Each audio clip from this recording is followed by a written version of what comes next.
Hi everyone, it's Taylor with the Daily Eden, and I know it's been a little while since I've posted, and sorry about that. I was kind of waiting for some coronavirus relief responses, and I'm sure many of you know out there that nobody's come to any conclusions and there's no compromise at all, so I'd rather get a video out there than wait around. I might go back and redo the HEROES Act and go a little bit more in depth than I did in my other video. And if you haven't checked it out, make sure you do check it out, because there's a little bit of information in there that's pretty key to the HEROES Act. But I'm gonna go deep dive hopefully next week. If you'd like to see that, drop a comment, send me something on Twitter. If not, well, I might do it anyway, so get over it.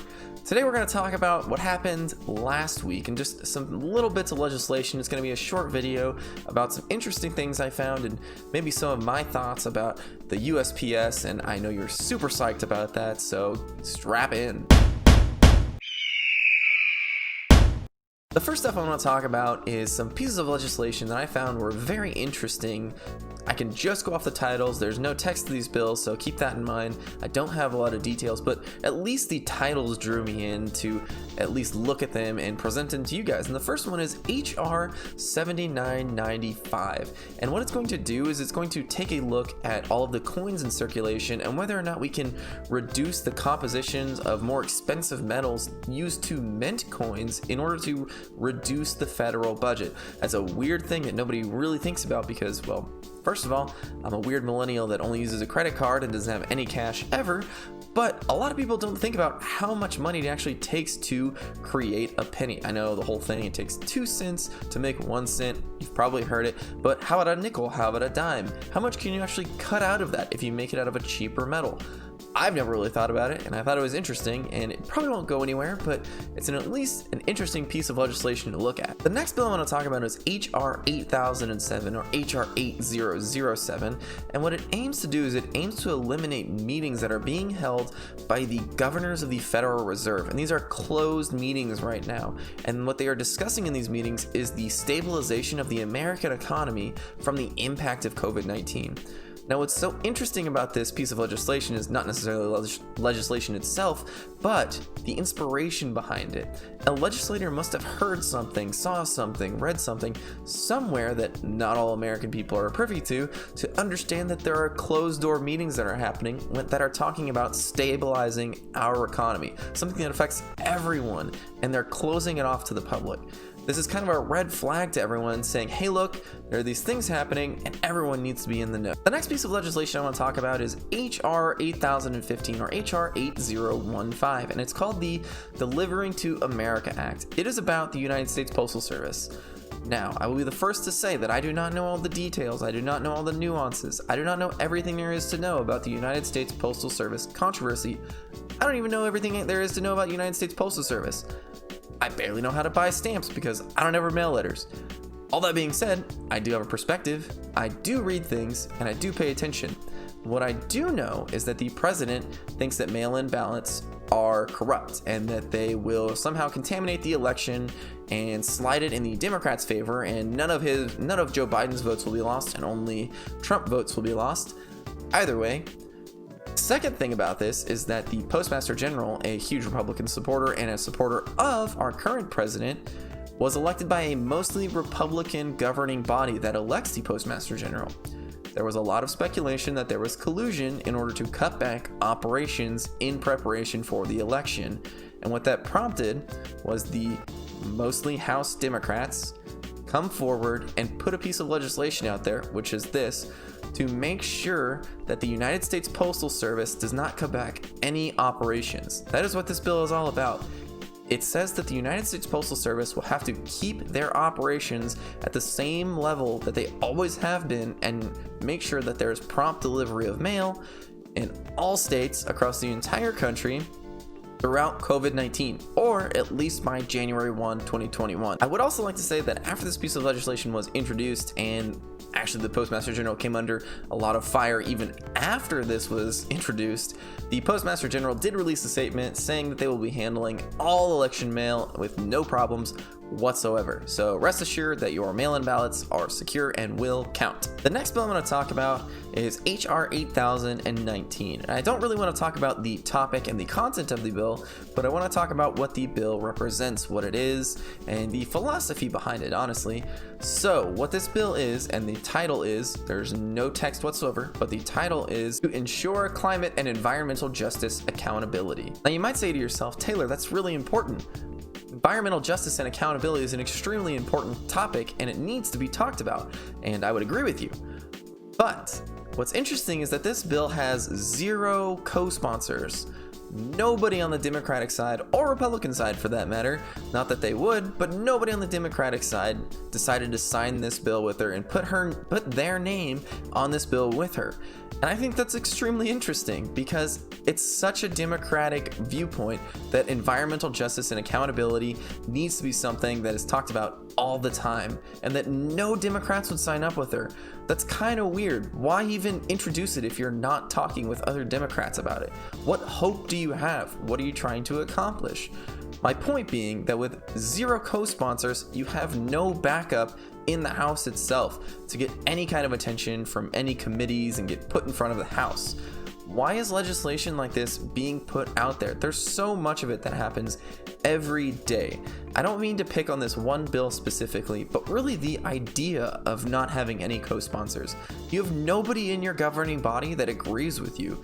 Why would you think that it would get sent to a committee and then put in front of the House for a vote? You're the only person that thinks that way. Look, I understand I am not going to solve the government's problems. I do not have the key to efficiency.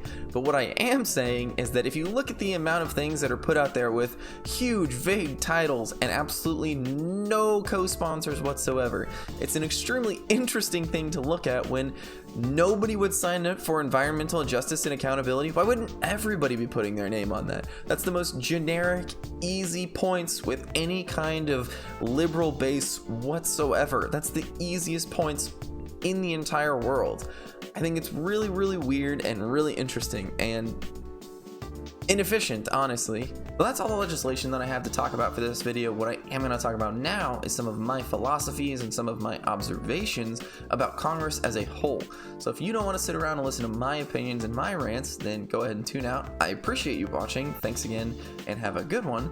If you are going to stick around, what I do want to talk about is 2 different things. The first being that I think that Congress is made up of people that have all of the problems and none of the solutions. That's not going to sound like any kind of new information to anybody, but it's my personal belief. And the second thing is that I don't think that there is any kind of compromise in Congress at all. There is so much division that nobody's willing to even come towards the middle. It's my team versus yours, and that's nothing new once again. But I do have some interesting examples that I'm going to talk about. The first example I'm going to talk about is absolutely perfect to the 2 problems that I bring up that I think are happening and are rampant across Congress. So I don't mean to pick on this person in particular, but their situation just happened to happen last week with all the legislation that I was reviewing, and it was absolutely perfect, so I couldn't not say anything. And that has to do with Representative Jody Arrington of Texas. He introduced a House resolution last week that would charge the federal government with maintaining peace and tranquility in cities that are seeing violent protests and rioting. There is peaceful protesting going on in these areas, I would like to say that, and that's a great thing. But he wants to stop the violent protesting and the rioting. That is also a great thing. But the thing about this is he offers absolutely no solutions. No money, no programs, no support, nothing, no proposals. It's just federal government, go out and make it better. All of the problems, none of the solutions. What makes this even better is it fits really well into my compromise problem in that there was a bill that came across his desk, the Justice in Policing Act. If you haven't seen my video, go check it out. I'll link it either in the description or right up here if I can figure it out. But a bill came across his desk, the Justice in Policing Act, that would compromise with these people and give them what they're writing about. They are writing about police reform and equality and equal treatment in the eyes of the law. Horrible things are happening to African Americans and minorities in general. I'm not going to touch that, but that's what's happening. And instead, he voted no. He voted against it, and he didn't offer any kind of rebuttal, amendment, Nothing, no change, nothing to make the legislation something that he would actually vote yes for and give these people reform that they're looking for. That is what I'm talking about. There is no compromise whatsoever. It's everybody has to come to me, and I will not give an inch. I won't even say this is how far you have to come in order for me to vote for your legislation. It's just yes, no, black, white, 1, 0. Hate it so very much, and it is a terrible problem in our nation right now. The other example I'm going to talk about is coronavirus relief. We have gone back and forth so many times. I'm a Democrat, you're a Republican, so many times. This is my plan, this is your plan. So divided, never once coming together and saying, how can we merge the two, or how can we make both sides happy? So divided that we took so long to do it that a lot of the programs that were in the original coronavirus relief had run out. Unemployment had run out, and people were no longer getting the amount of money that they were through the other coronavirus relief packages. Now, I understand there's a lot of things to talk about. It's extremely complex, but we waited for so long and we went back and forth. It's absolutely ridiculous. There was no compromise whatsoever. They only sat down in the last couple of days even to talk about compromise, and they didn't even get to a compromise to submit some legislation. They still haven't submitted legislation. One sticking to their guns and the other one sticking to their guns. It's absolutely ridiculous. It's almost like they have zero ramifications for their actions, or they think that they do, and they think that they're going to get voted back into office. That brings me to my last point, and this is where I turn away from a lot of people and they disagree with me a lot of the time, and that is because I believe that 100% voter participation is the most important thing in America. Whether you are educated or not, whether you know what you're voting for or not, whether you flip a coin in the booth or not, whether you like somebody's name over the other person's name, I think that is super important. And once we have 100% participation, we can focus in on educating people about voting. If we make it the easiest thing in the world, 100% voter participation should not be a hard thing to achieve. We have the technology. It is not out of our grasp. People just don't want to do it, and that is the facts. Now, I know I got a little bit on my high horse there, and I know a lot of people will disagree with me, but I truly believe that 100% voter participation is extremely important and needs to be a goal of the entire United States. Now with that, I'm going to say thank you. Follow me on Twitter. I appreciate you guys watching. Thank you for all the support, and have a good one.